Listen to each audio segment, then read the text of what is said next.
You're nothing. That's what my son declared in front of his friends. My homemade lasagna sat untouched.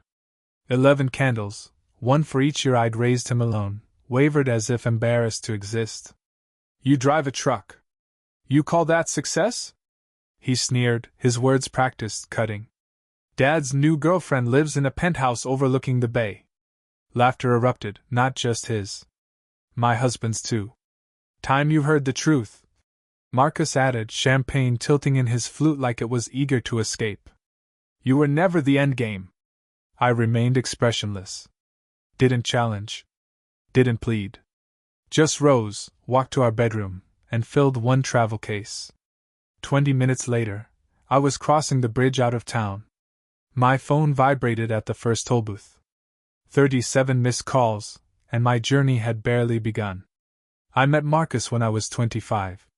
He was the visionary. I was the foundation. Our partnership worked that way. I constructed the reality he envisioned. I hauled freight overnight while he selected furniture for apartments we could barely maintain. I declined vacations, accepted double routes, and transported other people's belongings to keep our bills paid. When Tyler was born, I held him before the medical staff even swaddled him. My fingers were rough, but I cradled him like treasure. I believed love meant sacrifice. I never realized they judged me by my absences. My fatigue, my weathered hands. Initially, Marcus respected me, called me his rock. Gradually, he stopped mentioning our plans, started emphasizing his aspirations. Late returns became normal. Dinner receipts forgotten in jacket pockets.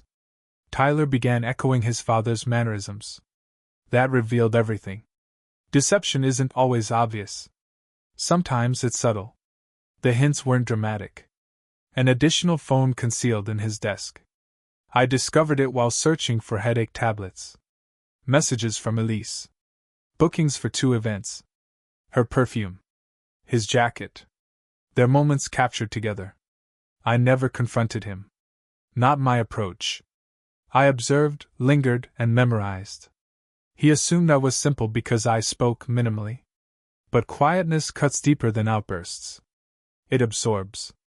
It catalogs. And Tyler, he was changing too. Mom became Lydia. Dismissive gestures replaced embraces. He imitated someone he barely knew and dismissed the woman who'd raised him. I didn't weep. Didn't collapse. I simply decided if I was disposable, I'd leave an indelible impression. I relocated to my sister's cottage 30 miles away. Used the separation to recover, but not to forget. Retaliation is like logistics. It's about sequence and execution. First, I activated connections. I transported goods for attorneys, officers, executives. People become indebted when their deliveries arrive during emergencies. I requested discreetly. No interrogations, just affirmations. Next, I investigated Elise.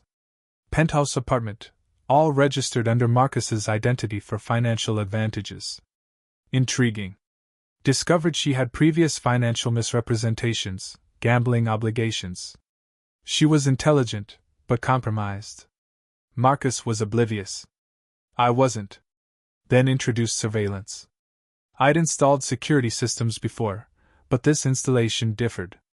Concealed in a thermostat, an outlet, or a ceiling fixture.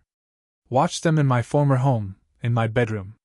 Heard them discuss my supposed ignorance regarding savings accounts, investment portfolios, and liquidations. They planned to empty my resources completely. Already commenced. Marcus forged my signature on banking documents. Transferred half. Made no attempt to conceal it. That's when I permitted myself to smile. Phase 1, Financial Fraud.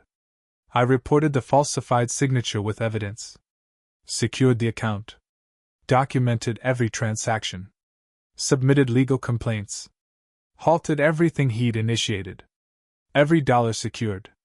Phase 2. Revenue authorities. Delivered an anonymous report. Penthouse apartment. Income undisclosed. Under his name. Investigators appreciate such scenarios, particularly when documentation is meticulously arranged and highlighted, which I supplied. Phase 3, Tyler's Education Fund, established at his birth. He was unaware I'd structured it to release at 24 only under specific requirements. I revised those terms. He would need to demonstrate self-reliance, no assistance, no parental guarantors, no monetary gifts. Just personal achievement. Let's observe how entitlement progresses when forced to stand independently. Phase 4, the recording. I possessed one segment, just one. Marcus and Elise discussing exploiting the simpleton.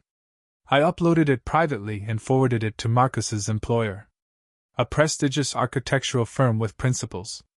His position vanished within 72 hours. The culmination, our meeting. I requested to convene, appearing defeated. Informed them I'd approve of anything following one final dinner as equals. They consented. We gathered at Elisa's luxurious restaurant. Marcus wore his navy suit.